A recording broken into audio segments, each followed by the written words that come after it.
done so far. This is going to be my third Never Date Anyone video. You know, I did one about never dating girls over the age of 25 and another about never dating single mothers. And here we are. You know, I figured I'd do a little trifecta kind of thing. Never date anyone at work. And it's simple, it's straightforward, it shouldn't be controversial. Let's get to it. Okay, when I say don't date anyone at work, I'm not talking about like, you know, you have like some job or something like that, or you're in school, in college, right, and you're like washing dishes or something like that, and I say, you know, don't date anyone there, you know, there, it doesn't matter, okay, because any kind of job like that, that's just to make some cash, right? I mean, you're between jobs in your regular career and you're doing some shitty little make work thing just to pay the bills, and you meet somebody cute there, go ahead and fuck her and have a good time, and that's that. No, I'm not talking about those trivial jobs that you have to have along the way. I'm talking when you're in a job that is a rung in your career, okay? Never date anyone there, okay? Because if you're building a career, if you're moving forward with your life, you want to have a successful life, you want to improve your job prospects, grow as a professional, whatever that profession might happen to be, you know, you do not want to be dating anybody at work there in those circumstances, because it'll be a disaster. And let's work through the problem. See, okay, so you're at some company, for instance, right? And let's just say you have a position, it's, you know, middle of the pack. It doesn't matter where. And so what's going to happen is that you're going to have subordinates, you're going to have peers, and you're going to have superiors, right? So let's go through each of these. Suppose you start dating a superior. Okay, your boss or your boss's boss or somebody, you know, parallel to your boss or whatever. Okay, fine. You're dating this person, whosoever this person may be. And this woman who's a boss or at the level of your boss or higher, well, say things don't work out. You know, how do you think that that's going to play? You know, say you're banging your boss, you know, and she's pretty hot, you know, she's some MILF or whatever. Right? And you're banging away and, you know, you're not thinking that it's serious or anything, but what happens if she takes it seriously? What happens if she decides that, you know, she wants to marry you or some shit like that, right? And you don't want to. Where's that going to put you? Or say you break up. Say whatever the fuck, whatever happens, it's not going to be good for you. It's going to hurt your career.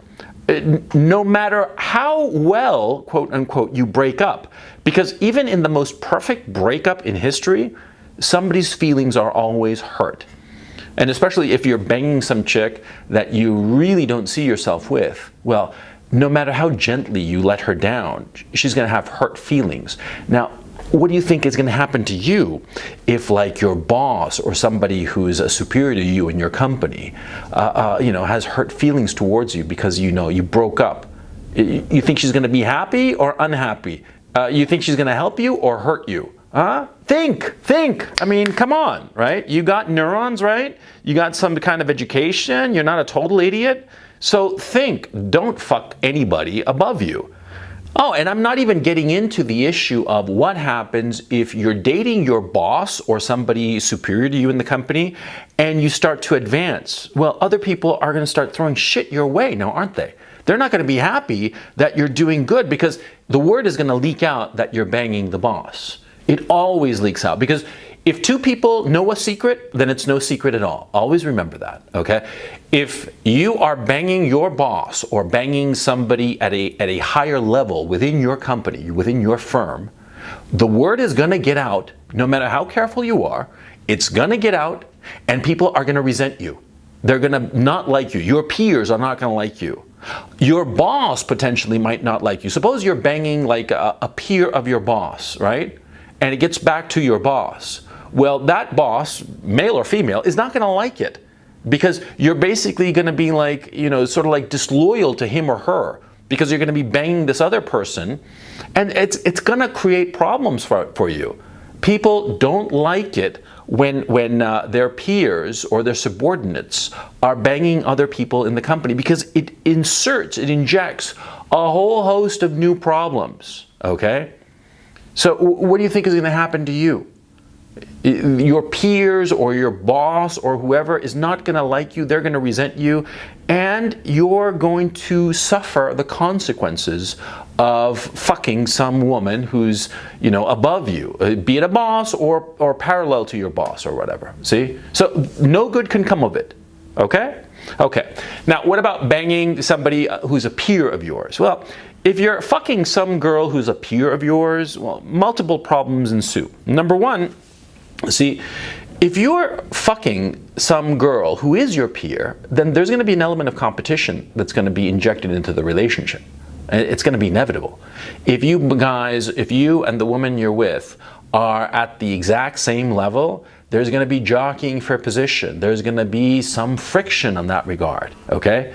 And bosses are not going to like it because, again, this whole issue of the romantic entanglements inject a level of complexity into the relationship, which is going to make life difficult for you and for her. So it's not going to benefit either one of you, and it can potentially hurt both of you. Now, in the third case, that you're banging a subordinate, you're fucked. You're fucked, and I'll explain why. See, you're a guy, and you're banging some girl who's below you on the hierarchy. Say like, for instance, I don't know, like an assistant. This happens all the time. See, assistants, they're pretty young things, fresh out of college, right? And they start working for you, and they look up to you, and a lot of times they become romantically available to you because you're the dominant male. You're the dominant male in her universe, and she's spending a whole shitload of time at the job, and so very naturally she's going to start getting turned on by you just by virtue of you being the superior to her in the hierarchy of the company or firm you're at.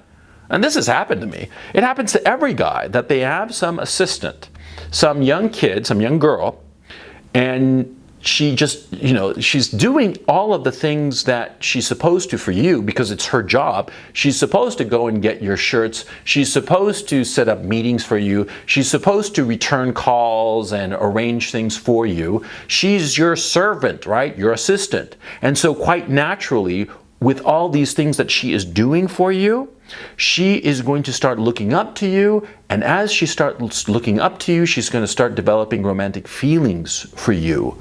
And she's going to want to fuck you. And believe me, it happens all the time that some assistant who's been just spot on, perfect, and you thought that you had a perfectly business-like relationship, she's going to one day confess her feelings to you. And it happens all the fucking time.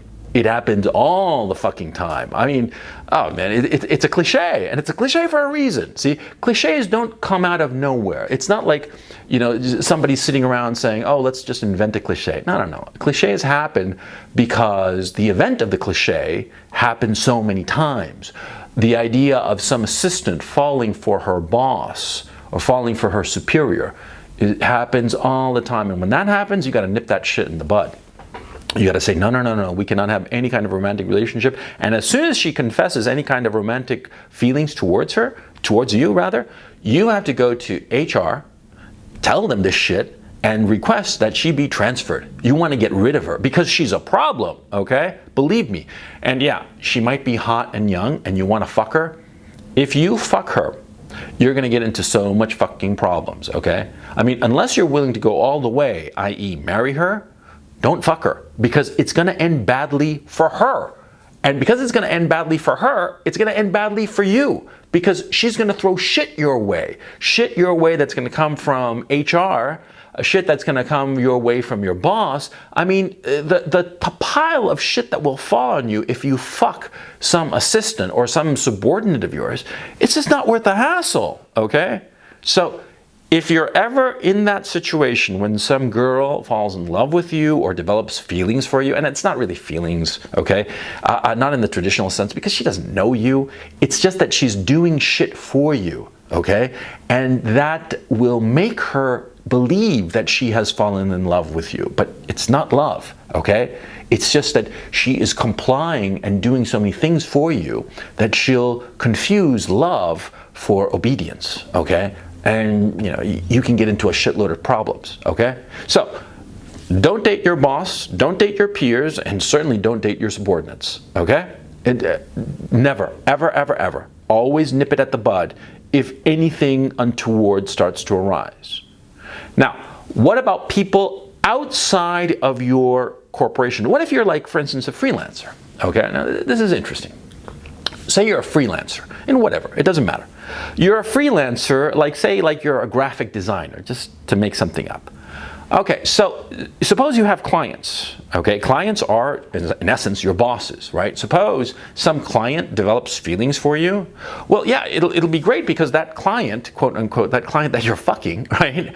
She's gonna start throwing work your way, which will be great. You'll load up on work, right? And getting pussy on the side, yeah? It sounds like, the best of both worlds, right? Wrong. Because what's gonna happen is that eventually, your relationship with the woman you're fucking, your client, okay, multiple things will happen. Number one, people will find out for the reasons I mentioned before, because everybody always finds out. And as they find out, they're going to start getting resentful towards you. And other people who are potentially your clients, they're not going to really like it, okay? Now, of course, you're going to be on this gravy train because the girl you're fucking is the client tossing you work. But when things start to go sour in the relationship or in the work relationship, it's going to start affecting both. You see what I'm saying? Think of it in these terms. Say you break up with this woman. Yeah, you think that she's going to keep on throwing work your way? She's going to start throwing work at somebody else, right? And say, for the sake of argument, that your work relationship is deteriorating. I mean, you're like on the romantic side, everything's hunky-dory, but work-wise, your client is demanding things that you can't provide or you think are a bad idea or whatever the hell. If your business relationship starts to deteriorate, it's going to affect your romantic relationship, inevitably. Okay, so there's no benefit in fucking a client, none at all. Okay, now what about fucking a peer of yours? Again, you're a graphic designer, right? And you have like a panoply of clients, right? And of course, you're going to have other people, other peers who are basically in the same line of work, right? Well, if you start dating one of your peers, multiple things are going to happen. Number one, you're going to start competing for the same clients, right? And that's going to put strain on the relationship. You're going to start competing for the same clients, and she's going to get upset if you get the client, and you're going to get upset if she gets the client. And even if you're like really, really like adult, and even if you both say, oh, we're never going to compete, we're just going to love each other, and work will be a totally separate thing, even so, there's going to be an element of competition. Even so, you both are going to be striving to succeed and show up the other. Unless the woman you're seeing, your peer, decides, I'm in love, I want to have babies, fuck this career, I'm sick of it, and I just want us to have a house and me make babies. Well, if that's the case, then sure, then you're not going to compete with her because she's going to be out of the workforce. She's going to be having babies, right? Or dialing it down or whatever the fuck, right? And there, you won't be competing. But if you are both competing, if you're both working hard, and have no intention of having a family, right? What's going to happen is that you're going to wind up getting very competitive and very resentful of one another whenever one or the other succeeds. If one succeeds, the other is going to get pissed off. No matter how adult they might happen to be, they're going to get pissed off, okay? And so the relationship is going to suffer because of it, okay? So now, insofar as you being a freelancer and dating somebody below you, okay? Offhand, I can't imagine that. I mean, if it's an actual employee of yours, don't fucking date her, okay? Ever. Don't fucking date an employee ever. There's just no exception to this rule because it will always end badly. You date an employee, and this employee will cause problems for you. If it ends badly, if the relationship, the romantic relationship ends badly, you can be liable to all kinds of problems, and you can be sued. If you have a small business, right, or you're a freelancer, you can be sued, you can be wiped out, you could be destroyed, okay? And also, this happens if you're working in a company. Look, nothing good can come of such a relationship. Now, why am I bringing this up? Well, because the problem is that, see, we spend so much of our time working. We spend so much of our time and attention at work that we don't meet other people. And so we fall into the trap of like, oh, you know, I work, I don't know, 50 hours a week, 60 hours a week. I don't have time to go out and date women and meet somebody new. I mean, you know, it's just too goddamn hard. So I'll just stay at work and, you know, whatever comes my way here at work, I'll date her. Do not do it, ever, okay? Because it's going to be a disaster for the reasons I've explained. Any kind of permutation of you dating somebody at work will end badly. Guaranteed, no exception, no, you know, none of this shit of like, oh, she's different, or oh, we can work it out. No, bullshit. That's just fooling yourself, okay? So never date anyone at work. Find people outside of work. It's hard. Of course it's hard. And here's the other thing too. See, when you date people at work, you don't have to explain to them the problems that you have at work, because they understand you. They understand all the ins and outs of your career or your profession. They're going to understand, and therefore it's going to be very attractive and enticing to date somebody from your work environment. But trust me, it will only end badly. And here's something very important. See, no matter how much you love your work, you need to shut off your work brain. You need periods of your life where you're not thinking about work. If you think about work 24/7, you're going to burn out. It's inevitable. It happens to everybody. So you need a woman who is outside of your work so that you can shut off. You can think of other things. You can think of her job. Maybe, you know, you're a graphic designer and she's, I don't know, a fucking lawyer or some shit like that, right? It doesn't really matter what she is, but if it's something radically different, you know, you can hear her problems and they will be so different from your own that it'll be like a relief. You don't want to be spending your free time with a woman who's talking to you about your work. That's a disaster for you as a human being, as a man, okay? So don't do it. Don't fall into that trap. It's easy because you're spending so much time at work. But be smart, okay? Look for your women everywhere else, anywhere else, okay? Not at work.